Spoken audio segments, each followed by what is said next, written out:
नमस्कार दोस्तों, मैं ललित यादव आपका बहुत बहुत स्वागत करता हूं आपके अपने YouTube चैनल पर। तो दोस्तों, आप कैसे हैं? आई होप आप मस्त जबरदस्त होंगे और अपनी पढ़ाई में व्यस्त होंगे। दोस्तों, आज एक हम नई शुरुआत करने जा रहे हैं जिसमें पॉलिटी की क्लासें हम कवर करेंगे।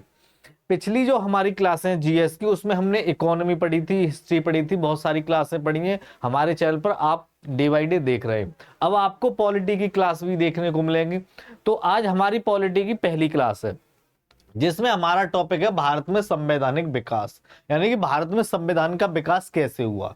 क्या था कि 1950 में हमारे देश में संविधान लागू हुआ था, जो कि हमारे लोगों ने ही बनाया था। लेकिन हमारा देश जब आजाद नहीं हुआ था, यानी कि ब्रिटिशों का गुलाम था, तो उस समय संविधान कैसे बना, फर्स्ट टाइम संविधान कैसे बनाया, कैसे अंग्रेजों ने, कैसे ब्रिटिशों ने हमारे देश पर जब अपना हुकूमत कर लिया, अपनी जब हुकूमत कर ली, तो फिर कैसे संविधान का निर्माण किया, कैसे उन्होंने नियम बनाए, क्या क्या जरूरत पड़ी उस हिसाब से उन्होंने नियम बनाए। तो उन सब के बारे में आज हम जानने वाले हैं। तो भारत में संविधान कैसे डेवलप हुआ, इसके बारे में चीजें हम जानेंगे। ठीक है। क्या था कि जब हमारे यहाँ पर पहले राजा महाराजा शासन करते थे, जब राजा महाराजा शासन कर रहे थे, तो उस समय अपनी अपनी जो रियासत होती थी उसके अकॉर्डिंग नियम कानून बनाते थे और राजा उस समय उस हिसाब से शासन करते थे। लेकिन हमारे कुछ ही समय बाद क्या था कि ब्रिटिश आ गए। ब्रिटिश भारत आए तो भारत में पहले उन्होंने व्यापार किया, फिर व्यापार के बाद में उनके दिमाग में ये आया कि हमें भारत में शासन भी करना चाहिए। तो जब उन्होंने भारत में शासन किया तो संविधान कैसे बनाया। ठीक है। तो वो सारी चीजें पढ़ेंगे। तो संविधान शुरू करने से पहले हमें संविधान पता होना चाहिए, संविधान होता क्या है। तो संविधान की मैं बात करूं तो जो एक कोई नियम कानूनों की ऐसी पुस्तिका जो किसी देश या राज्य को चलाने के लिए प्रयोग की जाती है, उसे हम संविधान कहते हैं। ठीक है। यानी किसी भी देश या राज्य को चलाने के लिए कोई पुस्तिका जब लागू की जाती है, उसे हम संविधान कहते हैं। तो हम बात करेंगे यानी कि संविधान क्या है। संविधान क्या है ये हमने जान लिया है, संविधान क्या है। ठीक है। संविधान क्या होता है ये हमने जान लिया, डेफिनेशन भी लिखी है।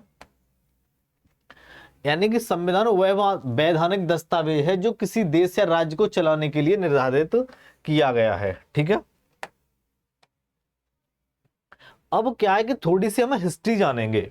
हिस्ट्री इसलिए जानेंगे क्योंकि भारत में जो ब्रिटिश आए थे वो कैसे आए, जब आए तो उन्होंने अपने यहाँ कैसे शासन का काम किया, उन सब चीजों को जानेंगे तब हमें चीजें समझ में आएंगी। क्या था कि 1400 का टाइम था, नहीं 1498। क्या था? 1498 का टाइम था।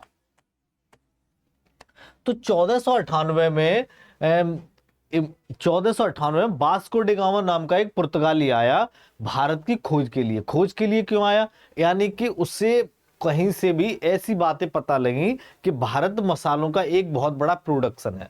वहां पर क्या है कि मसाले बहुत उत्पादन किए जाते हैं, वहां से लोग मसालों खरीद के लाते हैं और यूरोप साइड में जाकर के बहुत तेज दामों पर यानी कि ऊंचे दामों पर बेचते हैं। तो वास्को डी गामा नाम का एक पुर्तगाली था, वो खोज के लिए निकला। खोज के लिए इसलिए निकला क्योंकि पहले कोई रास्ते तो होते नहीं थे, पहले कोई प्लेन वगैरह भी नहीं थे, समुद्री यात्रा थी। तो उस समुद्र में कैसे ढूंढा जाए कि भारत किस जगह है। तो वास्को डी गामा नाम का एक पुर्तगाली था। कौन था? Vasco D gamma. तो ये पुर्तगाली था, ये पुर्तगाल से निकला भारत की खोज के लिए, क्योंकि भारत के साथ में से व्यापार करना था। किसका? मसालों का। तो ये जब निकला 1498 में, तो ये अपना क्या है कि समुद्र के रास्ते आया। समुद्र के रास्ते आते आते ये भारत तक पहुंच गया। ठीक है। केरल के कोच्चि कट पे आ गया। ठीक, कोच्चि कट पे आ गया। तो वहां के जो राजा थे, राजा जमूरिन, उन्होंने इसका स्वागत किया और ये भारत से बहुत सारे मसाले वगैरह लेकर के पुर्तगाल पहुंचा। पुर्तगाल के लोगों को बताया कि भारत तो बहुत बड़ा मार्केट है मसालों का। तो और भी लोग आए, लेकिन ये जो अपना सामान लेके गया था, जो भी मसाले लेके गया था, जो भी चीजें लेके गया था, वहां जब उसने इसको बेचा तो करीब 60 गुने रेट पर बिका। यानी 1 रुपए की चीज खरीद के ले गया और 60 रुपए में उसे बेच दिया। उसने कहा भाई इसमें तो बहुत प्रॉफिट है। तो फिर बहुत उसके साथ में बहुत पुर्तगाली आए। जब बहुत प्रॉफिट था तो बहुत लोग आने लगे उसके साथ में व्यापार के लिए। तो फिर पुर्तगाली धीमे धीमे यहां से व्यापार करने लगे इंडिया से। तो ये जब व्यापार कर रहे थे तो प्रॉफिट हो रहा था।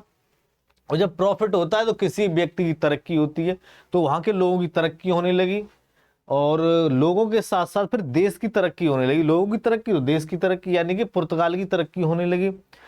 क्या फिर क्या था कि जब पुर्तगाल की तरक्की होने लगी तो पड़ोसी देशों ने देखा भाई ये तो दिन दूनी रात चौगुनी तरक्की कर रहे, कारण क्या है इसका।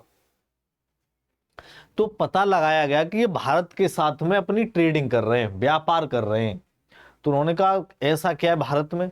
तो जो और यूरोप के देश थे वो भी गरीब थे, सारा यूरोप गरीब था। तो वो उन्होंने पता चला कि भारत तो एक बहुत बड़ा मसालों का उत्पादक है, तो हमें भी उसके साथ में क्या व्यापार करना चाहिए। तो फिर ब्रिटिशों ने सोचा कि हमें भी भारत के साथ व्यापार करना चाहिए। तो 1600 यानी कि 31 दिसंबर 1600 को, 31 दिसंबर 1600 को ब्रिटिशों ने भी एक कंपनी बनाई। ठीक है, कंपनी बनाई, और उस कंपनी को क्वीन एलिजाबेथ यानी कि रानी एलिजाबेथ, ठीक है, कौन थी, रानी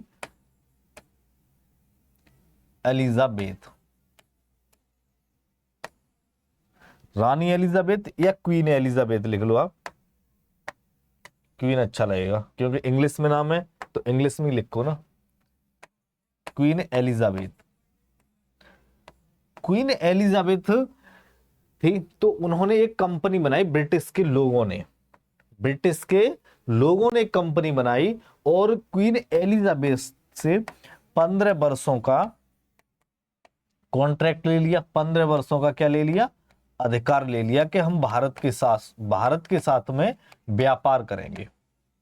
कितने साल का, 15 साल का इन्होंने क्या है कॉन्ट्रैक्ट ले लिया, और क्वीन ने भारत के साथ व्यापार करने का इन्हें परमिशन भी दे दी। फिर इन्हें क्या है कि टाइम लग गया भारत को ढूंढते ढूंढते, कभी एक बार हॉलैंड पहुंच गए, इंडोनेशिया पहुंच गए, वहां हॉलैंड के लोगों ने इन्हें क्या है कि पीट पाट के भगा दिया। फिर ये भारत आए, भारत में फिर पुर्तगालियों को ये मिल गए रास्ते में, यानी कि शुरू में ये मिल गए, तो पुर्तगालियों ने भी इनको भारत से खदेड़ लिया। फिर क्या है, इन्हें 1500 यानी कि 1615 में, यानी करीब 15 साल बाद भारत में व्यापार करने का मौका मिला। फिर इन्होंने 1615 के बाद में भारत में बहुत सारी कंपनियां स्टेबलाइज की, सूरत में, मसूलीपट्टनम में, और कोच्चि में भी की, फिर बंगाल गए, फिर मद्रास वगैरह, इन्होंने जगह जगह अपनी कंपनियां स्टेबलाइज कर ली। किसने, ब्रिटिशों ने। ठीक है, इन्होंने कंपनियां अपनी स्टेबलाइज कर ली। उसके बाद में ये व्यापार करने लगे, व्यापार करते करते फिर ये जो फिर इसके बाद में 1726 का टाइम आया। एक मिनट,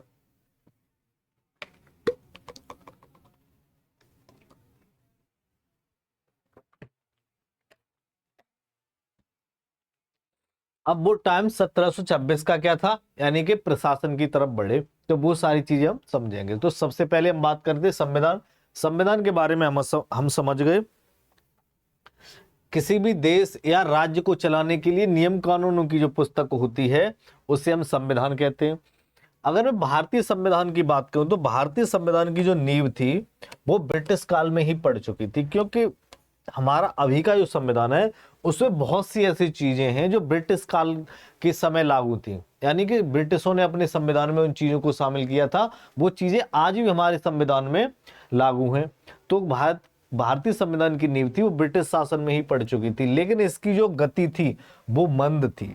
मंद मतलब बहुत धीमी थी। ठीक है, इसके बाद ये यानी कि बहुत मंद थी, यानी कि स्पीड कम थी, संविधान था वो बहुत धीमे धीमे बन रहा था। ठीक है, ये नहीं कि एक साथ उन्होंने सारा संविधान बना दिया हो फिर उसी के अकॉर्डिंग देश चला रहे हैं, नहीं, जैसे जैसे उन्हें जरूरत पड़ती है वैसे वैसे वो अमेंडमेंट लेके आते हैं, वैसे वैसे वो अधिनियम लेके आए। आज क्या है, संविधान संशोधन होता, वो उस समय अधिनियम लेके आते थे। ठीक है, इसकी गति यानी इस गति को आकार देने के लिए समय समय पर अधिनियम लाए गए। ठीक है, यानी संविधान बना एक दिन में, सारा संविधान इन्होंने नहीं बनाया, इन्होंने अपने थोड़े नियम कानून बनाए, फिर इन्हें जैसे जैसे जरूरत पड़ती गई वैसे वैसे इन्होंने संविधान में अमेंडमेंट करते गए, जिन्हें हम अधिनियम बोलते हैं। ठीक है, भारतीय संविधान की बात करें तो इसका विकास कैसे हुआ था, जो ब्रिटिशों ने हमारे यहाँ पर संविधान बनाया था उसका जो विकास है वो दो तरह से हुआ था। एक तो ब्रिटिश ईस्ट इंडिया कंपनी ने बनाया था, ब्रिटिश ईस्ट इंडिया कंपनी ने बनाया 1600 से लेकर के 1857 की क्रांति तक का जो समय है वो कंपनी का शासन रहा है, कंपनी का व्यापार रहा है। ठीक है, और 1858 से लेकर के 1947 तक जो शासन रहा है वो ब्रिटिश क्राउन का रहा है। ब्रिटिश क्राउन मतलब, ब्रिटिश क्राउन वो होता था जो ब्रिटेन में जिसकी सरकार होती, जो क्यून होती थी, वो अपना प्रतिनिधि चुनती थी। यहां पर कंपनी खत्म कर दी गई। कंपनी कौन सा, इंडिविजुअल पर्सन का एक ग्रुप था, यानी कि प्राइवेट एक तरह से होती है कंपनी, यानी कि बहुत सारे लोगों ने अपना ग्रुप बना के अपनी कंपनी स्टेबलाइज कर ली। जैसे आज मुकेश अंबानी मान लो कहीं पर दूसरे देश में कंपनी स्टेबलाइज कर दे, अब वो कंपनी इतनी बड़ी हो जाए कि उस देश पर ही कब्जा कर ले, तो क्या प्राइवेट ही तो है। अडानी आज अपनी कोई कंपनी बना के दूसरे देश में मान लो व्यापार करने लगे, फिर धीमे धीमे धीमे धीमे वो कंपनी उस देश पर ही कब्जा कर ले। वैसे ही एक कंपनी थी जो भारत पर कब्जा कर चुकी थी। उसके बाद में 1858 से लेकर के 1947 तक ब्रिटिश क्राउन का शासन रहा है। यह अपना एक वायसराय यहाँ पर प्रतिनिधि के तौर पर उतारती थी, वो इस पर काम करता था। तो हम सबसे पहले पढ़ेंगे ब्रिटिश ईस्ट इंडिया कंपनी का शासन कब से कब तक रहा है, 1773 से लेकर के 1958 तक रहा है। लेकिन व्यापार इसका कब शुरू हुआ था, 1600 को, 1600 में ही व्यापार शुरू कर दिया था।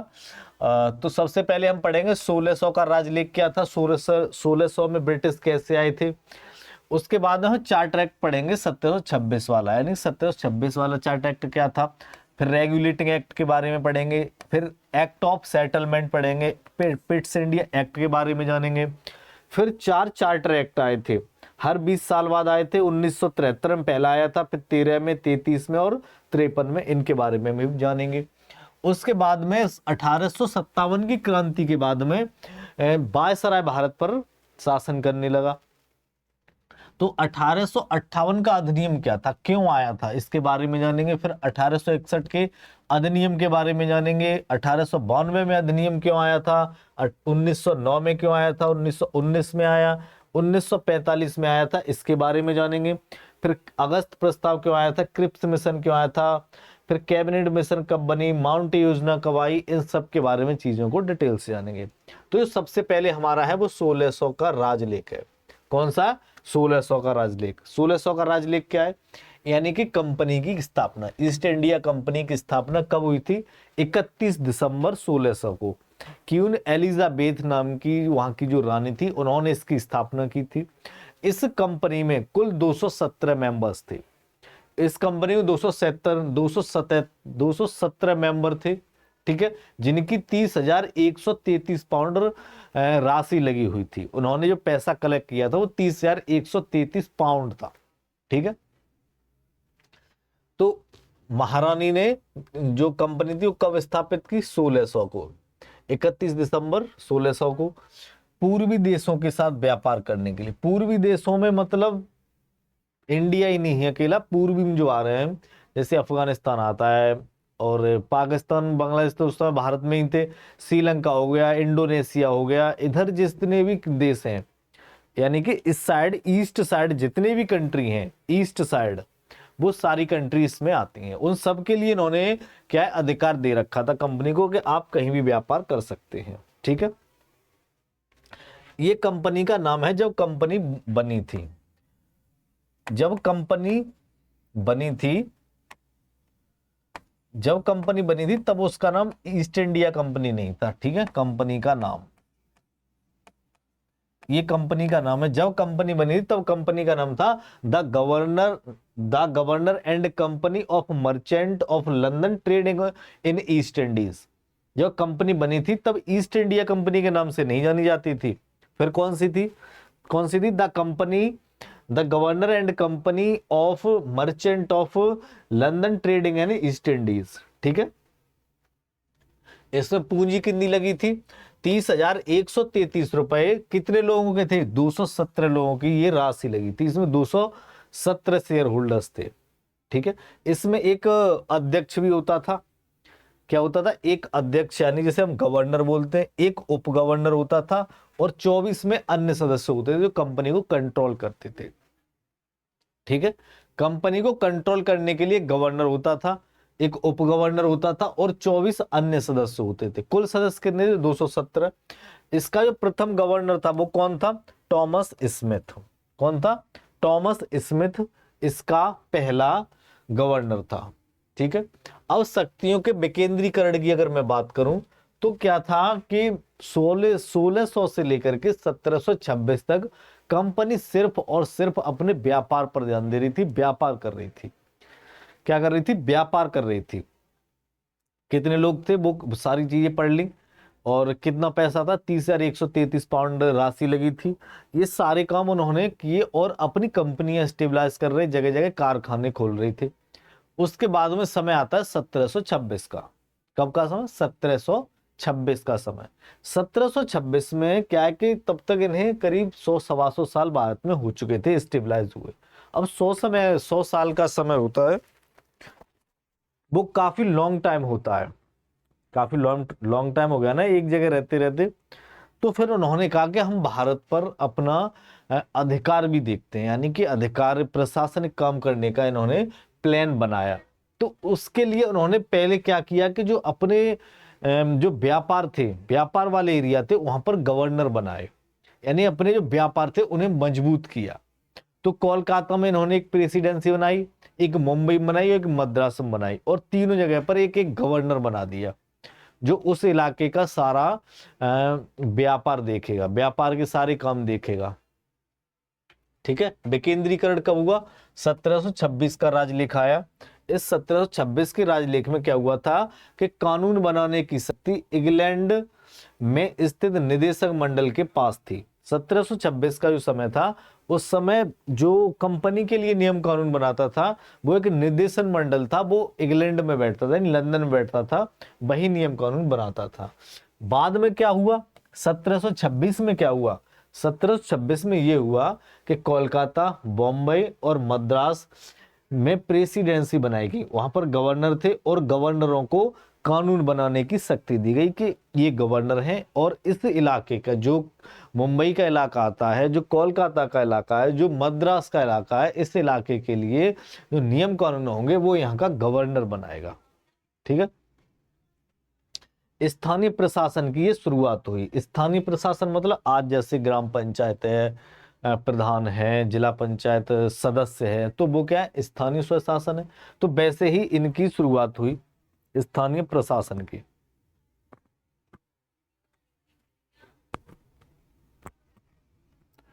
सॉरी, स्थानीय प्रशासन की बात कर रहा हूँ, स्थानीय स्वशासन है, स्थानीय प्रशासन। ठीक है। यहाँ पर 3 गवर्नर बना दिए गए। कंपनी अब अपना व्यापार कर रही है, कंपनी व्यापार कर रही है, गवर्नर बना दिए गए। फिर आता 1773 का रेगुलेटिंग एक्ट। कब? 1773 में रेगुलेटिंग एक्ट आया। रेगुलेटिंग एक्ट क्यों आया था? रेगुलेटिंग एक्ट इसलिए आया था कि जो कंपनी थी, यहाँ कंपनी में क्या है, लोग इंडिविजुअल काम कर रहे थे पहले 1726 से पहले। फिर बाद में क्या है कि वो शक्तियां थी वो कंपनी को दे दी और गवर्नर बना दिए गए। तो फिर लोगों क्या था कि लोग पहले भी इंडिविजुअल काम कर रहे थे, फिर कंपनी के अंडर काम करने लगे। अब कंपनी में क्या था कि भ्रष्टाचार हो रहा था, कुप्रशासन हो रहा था, लूट डकैत मच रही थी। तो इस चीज को खत्म करने के लिए रेगुलेटिंग एक्ट आया था। ठीक है। ये गुप्त सम्मति पर आया था। क्या था? Regulating act. रेगुलेटिंग एक्ट की बात करूं तो कंपनी के भ्रष्टाचार, सबसे पहले तो ये लिखो, ये आया कब था? हाँ लिखा तो 1773 में रेगुलेटिंग एक्ट आया। क्यों आया? कंपनी के भ्रष्टाचार और कुप्रशासन को समाप्त करने के लिए ब्रिटिश संसद का ये हस्तक्षेप था। कंपनी बहुत ज्यादा भ्रष्टाचार कर रही थी, कुप्रशासन कर रही थी, और टाइम पर क्या है, पैसे न पहुंचाना या पैसों को कम पहुंचाना या अपना इंडिविजुअली व्यापार करना। लोग क्या थे, यानी कि उसमें जो कंपनी में काम कर रहे थे वो कंपनी का काम न करके अपना चुपचाप से काम अलग कर रहे थे, अलग व्यापार कर रहे थे। तो इस चीज को देखते हुए वहां की जो संसद थी उसने यहाँ पर इंटरफेयर किया और एक गुप्त समिति बनाई। क्या बनाई? गुप्त समिति। उस समय के जो पीएम थे लॉर्ड नॉर्थ, इन्होंने इस समिति को बनाया। इन्होंने इसमें क्या क्या चेंजेस किए, यानी कि सबसे पहले तो ये कहा कि ईस्ट इंडिया कंपनी के दोनों स्थानों यानी कि भारत तथा ब्रिटेन पर भ्रष्टाचार और कुप्रशासन के दोषों को समाप्त करना। कि हम भ्रष्टाचार समाप्त करेंगे सबसे पहले तो, यानी कि भारत में जो काम कर रहे हैं उन वो भी भ्रष्टाचार कर रहे हैं, और भारतीय कंपनी से रिलेटेड ब्रिटेन में जो काम कर रहे हैं वो भी भ्रष्टाचार का काम कर रहे हैं। तो हम सबसे पहले भ्रष्टाचार को खत्म करेंगे, इसलिए क्या लाया गया, रेगुलेटिंग एक्ट लाया गया। ठीक है, कंपनी पर नियंत्रण किया गया। कैसे नियंत्रण किया गया, यानी कि जो व्यक्ति थे जिनका कार्यकाल 1 साल का होता था, जिनका कार्यकाल 1 साल का होता था, तो वो क्या करते थे कि जैसे गवर्नर बन गए तो 1 साल मौका मिला है, वो क्या सोचते थे 1 साल मौका मिला है, कमाओ उतना कमा पाओ, 1 साल बाद तुम भाग ही जाएंगे। तो वो ज्यादा से ज्यादा भ्रष्टाचार करते थे। तो फिर ये एक अमेंडमेंट किया गया, यानी सुधार किया गया, ये नियंत्रण किया गया कि कार्यकाल जो 1 वर्ष होता था उसे बढ़ा करके 4 साल कर दिया गया। किसका, गवर्नर का, उप गवर्नर का, और जो 24 अन्य सदस्य थे कंपनी में। ठीक है, सदस्यों का रिटायरमेंट, यानी कि जो 24 सदस्य बनते, कितने 24 मेंबर थे, उनमें से हर साल कितने 1/4 सदस्य रिटायर होंगे।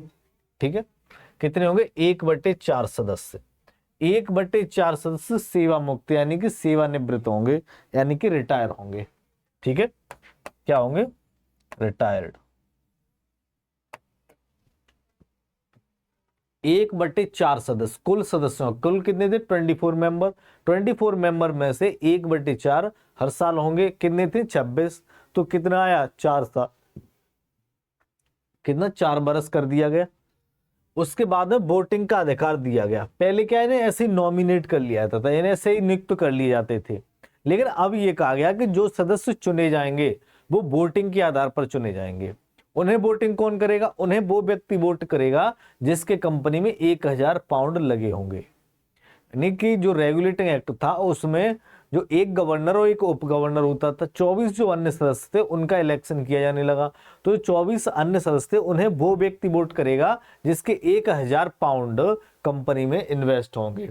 ठीक है, चुनाव में वोट देने की शक्ति केवल उसे होगी जिसके पास कम से कम 1,000 पाउंड कंपनी में शेयर होगा। ठीक है, अगर अध्यक्ष चेयरमैन की बात करूं तो कंपनी का मुख्य कार्यकारी अधिकारी होता था, यानी कि कंपनी का एक मुख्य कार्यकारी अधिकारी होता था जिसे हम सीईओ बोलते हैं, जैसे अभी भी होता है किसी भी कंपनी में। और इसमें क्या क्या बदलाव किए गए, और मैं बात करूं तो जो तीनों जगह की प्रेसिडेंसी थी, कहां कहां की थी, बॉम्बे, बंगाल और मद्रास, यानी कि 3 जगह की जो प्रेसिडेंसी थी, इन तीनों प्रेसिडेंसी को एक कर दिया गया और उसे बंगाल की प्रेसिडेंसी बना दिया गया। ठीक है, कौन थी, 3 थी, कौन कौन सी थी, बॉम्बे, बंगाल और मद्रास। इन तीनों कंपनियों को एक कर दिया गया और उसकी जगह पर एक बना दी गई जिसका नाम था बंगाल की प्रेसिडेंसी। यानी कि तीनों जगह की प्रेसिडेंसी जगह पर एक बना दी गई, एक ही गवर्नर जनरल होगा। अब उनके लिए एक ही गवर्नर जनरल होगा जो पूरे भारत पर काम करेगा, शासन करेगा, व्यापार का भी काम देखेगा। ठीक है, यानी कि बंबई, मद्रास को बंगाल में सम्मिलित कर दिया गया। बंगाल के गवर्नर को बंगाल का गवर्नर जनरल बना दिया गया, यानी कि जो गवर्नर होता था, ठीक है, पहले क्या था, जो गवर्नर होता था, गवर्नर को गवर्नर जनरल बना दिया गया। ठीक है, क्या बना दिया गया, गवर्नर जनरल। और पहला व्यक्ति जो गवर्नर जनरल बना था उसका नाम क्या था, वॉरेन हेस्टिंग।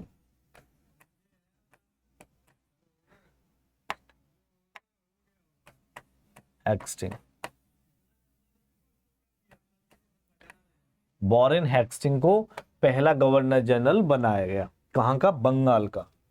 ठीक है, प्रथम गवर्नर जनरल कौन बना, वॉरेन हेस्टिंग। ठीक है, ये चीज समझ में आई, यानी कि ये बॉम्बे और मद्रास को बंगाल में ही जोड़ दिया गया। अब बंगाल की जो प्रेसिडेंसी थी वो ही पूरे भारत पर शासन करेगी, और वहां जो गवर्नर होता था उसे गवर्नर जनरल बना दिया गया। पहला व्यक्ति जो गवर्नर जनरल बना उसका क्या नाम था, वॉरेन हेस्टिंग। और क्या हुआ रेगुलेटिंग एक्ट में, रेगुलेटिंग एक्ट में ये हुआ कि 1774 में, रेगुलेटिंग एक्ट कब आया, 1773 में।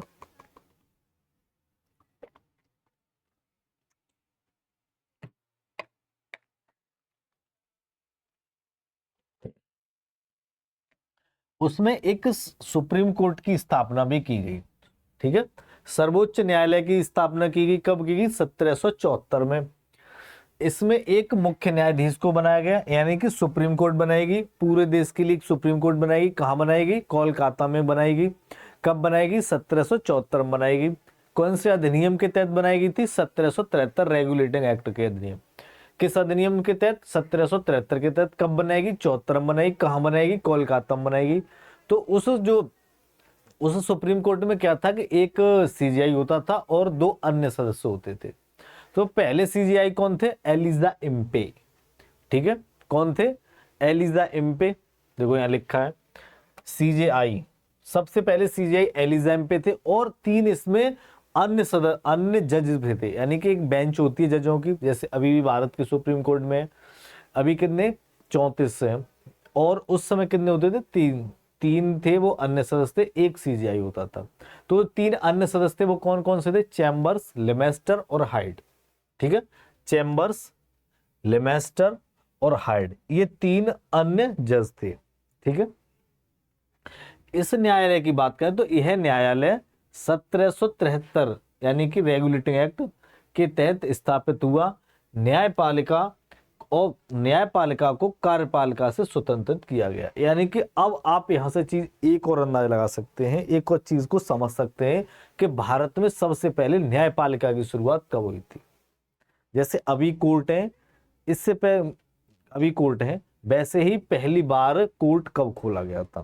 तो पहला कोर्ट था भारत में, वो 1774 में खुला था, 1774 में। ठीक है, 1774, 1774 में। उससे पहले क्या है कि राजा महाराजा का शासन हुआ करता था, तो वो तो अपने दरबार में ही कुछ ऐसे ही पनिशमेंट देते थे। ठीक है, तो पहली सुप्रीम कोर्ट खोली गई। और क्या क्या काम हुए रेगुलेटिंग एक्ट में? यानी कि इतने काम आपने पढ़ लिए। कौन कौन से काम हुए थे? इसमें एक चीज नहीं है, क्या? कार्यपालिका का विस्तार और हुआ था। इसमें कार्यपालिका का विस्तार और हुआ था, इसमें नहीं दिया है, मैं आपको करा देता हूं। कार्यपालिका भी बनी, जैसे भी कार्यपालिका है ना, प्रधानमंत्री है, मुख्यमंत्री है, तो इनकी एक अपनी कार्यपालिका का उदय, ये लिख लेनी है आपको। ठीक है,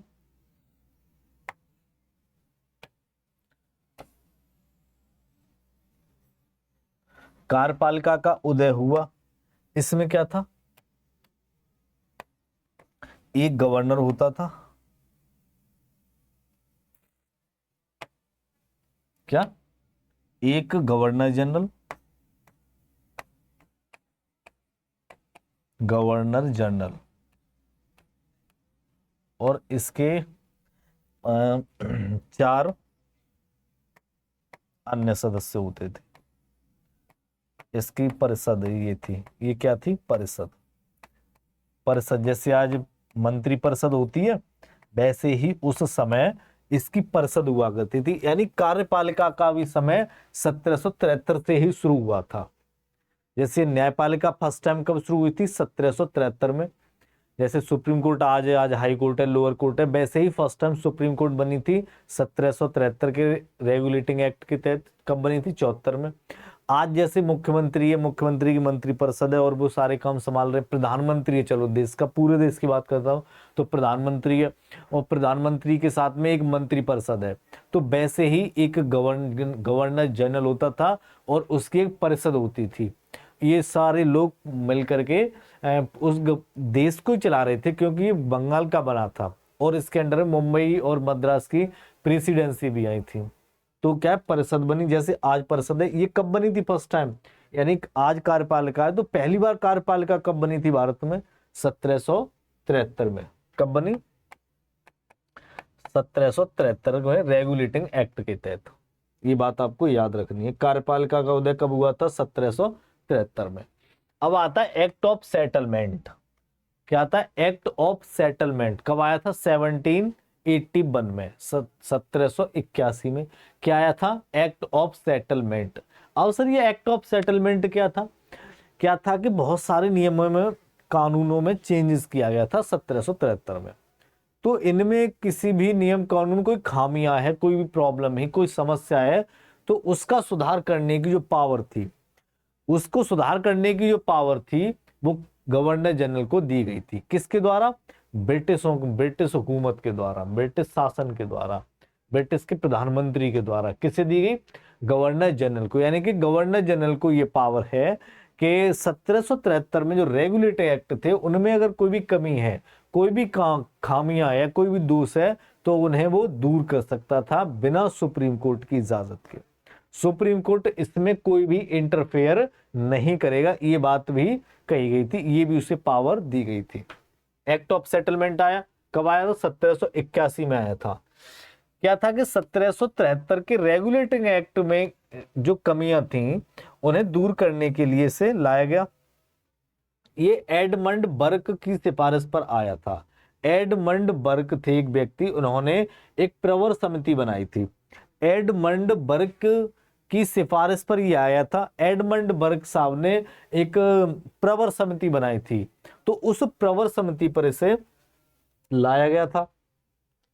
क्या था कि गवर्नर जनरल और उसकी परिषद को सर्वोच्च न्यायालय के अधिवक्ता क्षेत्र से मुक्त कर दिया गया। यानी कि ये जो गवर्नर जनरल है वो नियमों में कोई भी चेंजेस करता है तो सुप्रीम कोर्ट उसमें कोई भी इंटरफेयर नहीं करेगा। सर्वोच्च न्यायालय अब राजस्व मामलों में कोई भी हस्तक्षेप नहीं करेगा। यानी कि कोई भी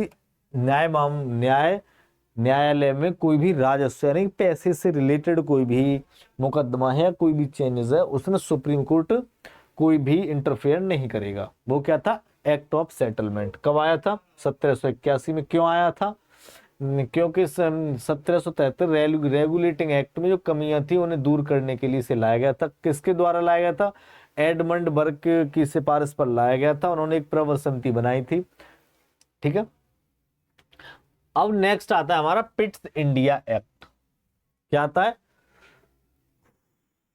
Pitt's India act. Pitt's India act कब आया था? पिट्स इंडिया एक्ट की अगर मैं बात करूं तो पिट्स इंडिया एक्ट था वो सबसे पहले कब आया था? पिट्स इंडिया एक्ट की बात की जाए तो पिट्स इंडिया एक्ट 1784 में पहली बार आया था। यहीं से भारत में द्वैध शासन की शुरुआत हुई। द्वैध शासन मतलब यानी कि शासन के जो व्यक्ति वो शासन है, शासन अलग लोग करेंगे और व्यापार है वो अलग करेंगे। ठीक है। यानी कि अभी तक क्या है कि व्यापार भी हो रहा था और शासन भी हो रहा था। कौन कर रहा था? गवर्नर जनरल के अंडर सारी चीजें हो रही थी। व्यापार भी देखा जा रहा था और शासन भी देखा जा रहा था। लेकिन 1784 का जब समय आया, 1784 का जब समय आया पिट्स इंडिया एक्ट, तो इसमें प्रशासन के जो जो चीजें थी वो अलग कर दी गई। ठीक है। Pitt's India act, Pitt's India act की बात करूं मैं तो ये ब्रिटिश प्रधानमंत्री विलियम पिट्स द्वारा तैयार किया गया बिल था। ठीक है। यह जेम्स फॉक्स बिल के विफल होने और कंपनी के भ्रष्टाचार को रोकने के लिए लाया गया था। यानी कि जेम्स फॉक्स बिल था जो कि पैसे से रिलेटेड था। एक बिल पास हुआ था, लेकिन पास किया गया था, लेकिन वो पास होने के बाद विफल हो गया था। इसमें क्या भ्रष्टाचार को रोकने के लिए बिल लाया गया था। ठीक है। तो इसमें क्या काम किया गया कि इन दोनों को अलग अलग कर दिया गया। क्या क्या? यानी कि बीओडी, जिसे हम बोर्ड ऑफ डायरेक्टर बोलते हैं। बोर्ड ऑफ डायरेक्टर यानी कि बोर्ड ऑफ डायरेक्टर यानी कि व्यापार का काम, व्यापार था वो अलग कर दिया गया। यानी कि व्यापार को अलग लोग काम करेंगे, व्यापार पर व्यापार की देखभाल अलग लोग करेंगे और शासन की लोग देखभाल अलग लोग करेंगे। बड़ी दिक्कत हो रही है।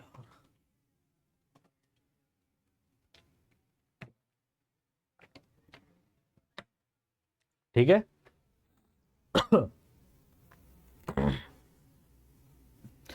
क्या काम किया गया, पिट्स इंडिया एक्ट के तहत में बीओडी यानी कि जो व्यापार का काम कर रहे थे वो अलग कर दिए गए।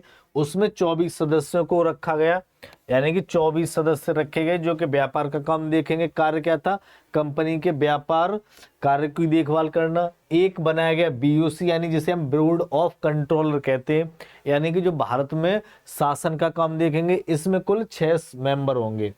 कितने होंगे, 6 मेंबर होंगे। 6 मेंबर में 5 मेंबर तो वही मेंबर थे जो मैंने अभी आपको पढ़ाए थे, यानी एक गवर्नर जनरल हो गया और 4 उसके परिषद में सदस्य हो गए। फिर 5 सदस्य इसमें कर दिए गए। इनका क्या कार्य है, यानी कि राजनीति और प्रशासन का काम करना था। ये किस में लाया गया था, पिट्स इंडिया एक्ट के तहत लाया गया था, जिसे हम द्वैध शासन कहते हैं। द्वैध शासन की शुरुआत कब से हुई थी, ये बहुत बार क्वेश्चन पूछा गया है। द्वैध शासन की शुरुआत थी वो 1781 में हुई थी। इसमें क्या काम हुआ था, इसमें बीओडी और बीओसी को अलग कर दिया गया था। बीओडी थी बोर्ड ऑफ डायरेक्टर थी, यानी कि यहाँ पर व्यापार का काम देखा जाता था। इसमें कुल 24 मेंबर्स होते थे। एक था बीओसी यानी कि इसे हम बोर्ड ऑफ कंट्रोलर के नाम से जानते हैं। इसका काम क्या था, भारत में प्रशासन का काम देखना। इसमें कुल 6 मेंबर थे। ठीक है, उसके बाद मैं नेक्स्ट की बात करूं तो नेक्स्ट आता है पिट्स इंडिया एक्ट और नियंत्रित और उसके प्रतिबंध। यानी पिट्स इंडिया एक्ट मैंने पढ़ा, पिट्स इंडिया एक्ट मैंने पढ़ा, तो उसमें क्या क्या काम हुए थे उनके बारे में देखते हैं। गवर्नर जनरल, कौन, गवर्नर जनरल बीओसी की अनुमति के बिना किसी भी राजा से युद्ध न तो युद्ध करेगा ना ही संधि करेगा। यानी कि बीओसी की बिना अनुमति के जो क्या था, गवर्नर जनरल था, वो काम कर रहा था, भारत पर देखभाल कर रहा था। और कंपनी जो भारत में काम थे उन्हें 2 भागों में बांट दिया। कंपनी थी वो उस कंपनी को 2 भागों में बांट दिया। क्या बांटा गया, यानी कि व्यापार करेंगे वो लोग अपना अलग काम करेंगे, इसे बोर्ड ऑफ डायरेक्टर कहते थे। जो प्रशासन का काम करेंगे, जो प्रशासन का काम करेंगे वो कौन करेंगे, वो करेंगे 6 सदस्य यानी बीयूसी कहते हैं, यानी कि बोर्ड ऑफ कंट्रोलर। और इन दोनों पर जो काम करेगा उसे हम गवर्नर जनरल कहेंगे। जैसे आज प्रधानमंत्री होता है, तो प्रधानमंत्री जितने भी, सपोज मान लो, बट है नहीं अभी, ऐसा नहीं है, मैं सपोज बता रहा हूँ। प्रधानमंत्री कहे कि मान लो देश में क्या है, पुलिस है, फौज है, ये चीजें हैं। दूसरी क्या है, दूसरे देश में प्रोडक्शन, कंजप्शन, व्यापार वगैरह हो रहा है। तो प्रधानमंत्री कुछ लोगों से कह देगा तुम्हें सिर्फ प्रशासन का काम देखना है, पुलिस फोर्स वगैरह का देखना है, तुम 6 लोग हो, आपको सिर्फ व्यापार का काम देना, 24 मेंबर। तो वैसे ही गवर्नर जनरल था, इन दोनों का हेड था। और भारत में क्या है, ये 2 काम कर रहे थे, एक तो प्रशासन का काम कर रहे थे, एक व्यापार का काम कर रहे थे। तो प्रशासन का जो काम था वो 6 सदस्यों को दे दिया गया था, बीओडी का जो व्यापार का काम था वो 24 सदस्यों को दे दिया गया था। ठीक है, तो जो गवर्नर जनरल था वो कौन था, जो गवर्नर जनरल था उसमें एक गवर्नर जनरल था और उसके 4 अन्य सदस्य होते थे जो मैंने रेगुलेटरी एक्ट में बताए थे। एक गवर्नर जनरल और उसकी परिषद थी, उसमें 4 सदस्य होते थे। लेकिन पिट्स इंडिया एक्ट 1784 में ये कर दिया गया कि एक गवर्नर जनरल होगा और उसकी जो परिषद होगी उसमें 3 सदस्य होंगे। कितने होंगे, 3 मेंबर होंगे। 4 की जगह पर 3 मेंबर कर दिए गए। ठीक है, काउंसिल की मैं बात करूं तो क्या है, गवर्नर जनरल की प्रांतीय परिषद सदस्यों की संख्या 4 से घटाकर 3 कर दी गई। ठीक है, कंपनी के कर्मचारियों को उपहार या रिश्वत लेने पर पूर्ण प्रतिबंधित लगा दिया गया। इसके तहत, किसके तहत, पिट्स इंडिया एक्ट के तहत ये काम किए गए। और बीओसी की बिना अनुमति के गवर्नर जनरल था, वो किसी से व्यापार नहीं कर सकता था, किसी राजा से लड़ाई झगड़ा नहीं कर सकता था। ठीक है, ये चीजें आपको समझ में आई, चीज समझ में आई। पिट्स इंडिया एक्ट 1784 ये समझ में आया। अब हम पढ़ेंगे 1786 का अधिनियम। 1786 का अधिनियम क्या था, 1786 के अधिनियम की बात करें तो जो गवर्नर जनरल था, कौन था, गवर्नर जनरल था। तो गवर्नर जनरल विशेष परिस्थिति में, देश कोई संकट की स्थिति में है, तो जो पुराने नियम कानून थे जो उसे काम न करने दे रहे हो, या जो देश की जनता के लिए योग्य ना हो, जो जनता के लिए लायक ना हो। अब जनता संकट में फंसी है और उनको फॉलो करे तो मर रही है। तो ऐसे नियम थे, तो उन नियमों को गवर्नर जनरल रद्द कर सकता था, तथा अपनी तरफ से कोई अच्छे नियम है, कड़े नियम है, वो भी बना सकता था। और इसमें यह कहा गया कि सुप्रीम कोर्ट इसमें कोई भी इंटरफेयर नहीं करेगी, यानी कि नियमों को रद्द भी कर सकता था और नियमों को बना भी सकता था। किसको पावर थी? गवर्नर जनरल को। कब दी गई ये पावर? 1786 में दी गई। जैसे आज राष्ट्रपति होता है, राष्ट्रपति कभी भी नियम को रद्द कर सकता है, कभी भी बना सकता है, अगर देश संकट की स्थिति में है तो, ठीक है। वैसे ही एक और काम किया गया, यानी कि इसे इसे क्या है, सेनापति की उपाधि दे दी गई। सेनापति की जो शक्तियां थी वो गवर्नर जनरल को दे दी गई। सेनापति की शक्तियां जैसे आज राष्ट्रपति के पास होती हैं, यानी कि तीनों सेनाओं का अध्यक्ष कौन होता है? अभी हमारे यहाँ राष्ट्रपति है। तो वैसे ही उस समय गवर्नर जनरल को ये शक्तियां दे दी गई। तो हम बात करेंगे 1786 का अधिनियम, जिसमें सबसे पहले आता है वीटो पावर, यानी कि विशेषाधिकार की शक्तियां, जो विशेष परिस्थितियों में अपनी परिषद के निर्णय को रद्द करने की शक्ति रखता था। और इमरजेंसी पड़ने पर, इमरजेंसी मतलब विशेष परिस्थिति में नियमों को बना भी सकता था, ठीक है। और क्या दे रखा है? कमांडर इन चीफ, मुख्य सेनापति की, जो मैंने अभी आपको बताई, इससे मुख्य सेनापति की भी शक्तियां मिल गई, यानी कि सेनाओं का हेड बन गया ये, ठीक है। और क्या हुआ इसमें? यह अधिनियम विशेष रूप से लॉर्ड कॉर्नवालिस के लिए लाया गया था। किसके लिए लाया गया था? Lord Cornwallis. सबसे पहले ये दोनों शक्तियां किससे मिली थी? सबसे पहले ये दोनों शक्तियां किससे मिली थी? सबसे पहले ये दोनों शक्तियां लॉर्ड कॉर्नवालिस को मिली थी, ठीक है। लॉर्ड, चलो मैं एक मिनट में इसे थोड़े अलग राइटिंग से लिखता हूं। किसको मिली थी? लॉर्ड कॉर्नवालिस, ठीक है। लॉर्ड कॉर्नवालिस, ये बात आपको याद रखनी है। पहला गवर्नर जनरल था।